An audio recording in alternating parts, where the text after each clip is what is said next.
Hello, everybody. This is Joseph P. Farrell with news and views from the Nefarium for Thursday, January 12th, 2012, the year of the apocalypse. Let me start my cigarette. And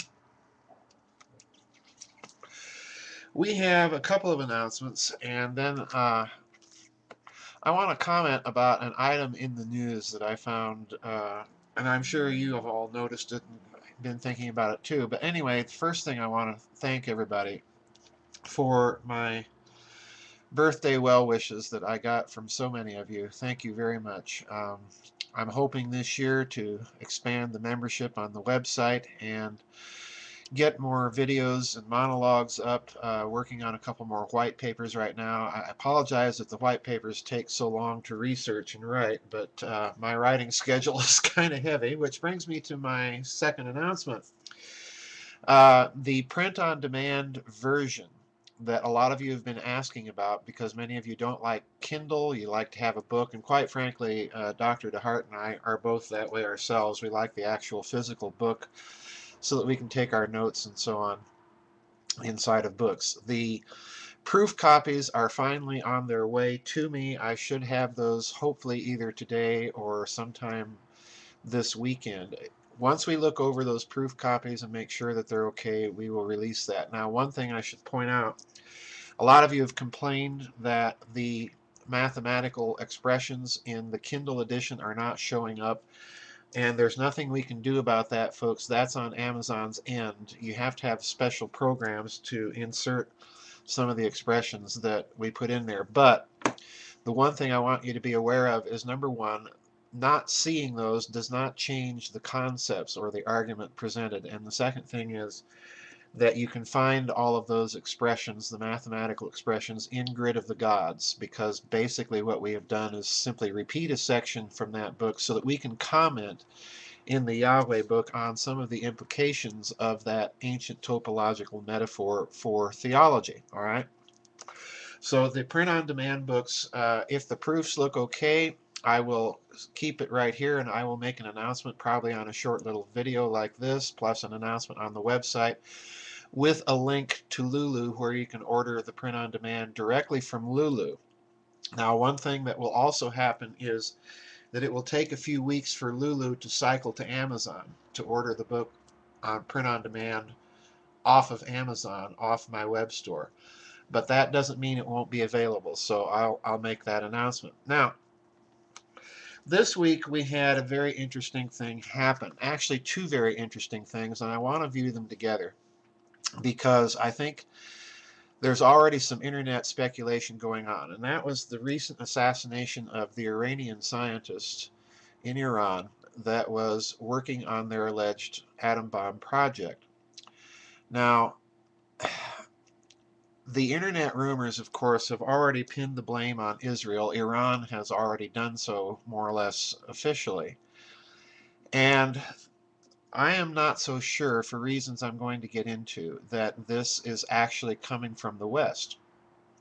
The other thing I want you to note is that this week, President Obama spoke at the Pentagon concerning the downsizing of American military spending. Now, since the end of World War II, the United States has followed a military posture that would allow it to fight wars in two major theaters, just as we had to do in World War II, the European theater and then the Pacific theater. The United States military has basically pursued that policy since the end of World War II. Now, the downsizing means that the United States is only going to pursue a war-making capability in one theater, and they've chosen the Pacific theater so that the United States will be, of course, a counterpoise to the growing military power and influence of China. And this means, as many military analysts have already pointed out, that American action in other theaters, like the Middle East, will be primarily via covert operations. Now, that has already led some people to speculate, and I tend to think that there may be grounds for pursuing this, that the recent assassination of the Iranian scientist was, in fact, a covert action either by Israeli intelligence service, the Mossad, or Israeli military intelligence, or the U.S. Personally, folks, I doubt very much that the U.S. was involved in that activity. The reason being that it would amplify tensions to almost a snapping point if that were ever provable to the world press. So I think the United States is unlikely to have been involved here. Israel's a different story. They may have. But I want to suggest to you that geopolitical reality may indicate other players have a stake in not seeing Iran acquire nuclear weapons. The geopolitical reality is that the heartland of Asia, which we talk about incidentally in Yahweh the Two-Faced God, is dominated by Russia. China, of course, dominates the eastern end of what is called the Inner Crescent. The Islamic world, however, dominates the central portion of it all the way into North Africa. And it has been a policy of Western geopolitics, really, for a very long time. The modern era, going back to the period prior to World War I, has been to try to keep the Islamic world broken up and in a state of backwardness. Now, Iran poses the central threat to that geopolitical agenda. It's a sophisticated country, it's technologically sophisticated, it has a relatively decent infrastructure, and of course, with oil, it has an economic base. But I'm bold to suggest that the same interest, the same geopolitical interest, is also present for the Chinese and for the Russians. They, no more than we, would want to see a dominant Islamic culture dominating that region. They have their own vested interest in keeping things blocked apart. In other words, the Islamic culture separated into various nation states, number one, and in a state of relative backwardness. Fundamentalist Islam is as much of a long-term threat both to the geopolitical interests of China and of Russia. And of course, in Russia's case particularly, the old breakaway Soviet republics have been giving them, those that were Islamic, have been giving them quite a great deal of difficulty to handle. So it is possible, in my opinion, that we might be looking at covert operations originating not so much from the West, but possibly from Russian intelligence. And we have to factor in the geopolitical realities here. I think that they would have their own vested interest to see the change of regimes in Iran to a more moderate government, to lessen tensions with the West, and to maintain their own influence in that country.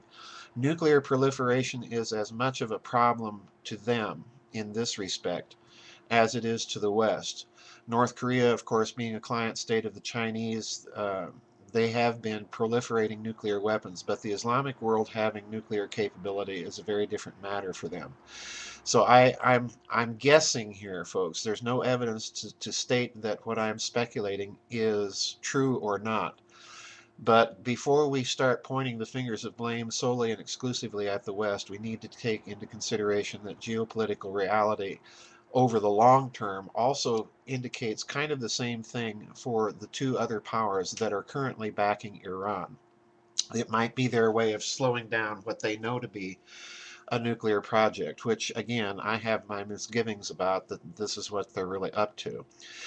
And in any case, the final geopolitical reality that we have to consider is that even if Iran got the nuclear capability, it would lag several years behind that of Israel by far. So it would be like an atomic pop gun compared to the estimations of Israeli nuclear capability. So anyway, those are my announcements. I want you to keep it right here for further updates on the print-on-demand book of Yahweh the Two-Faced God. I'll be commenting more a little bit in the coming blogs in the coming week about some of the implications of what we say in that book. But anyway, thank you again, everybody, for all the good birthday wishes, and God bless to you all. And see you on the flip side.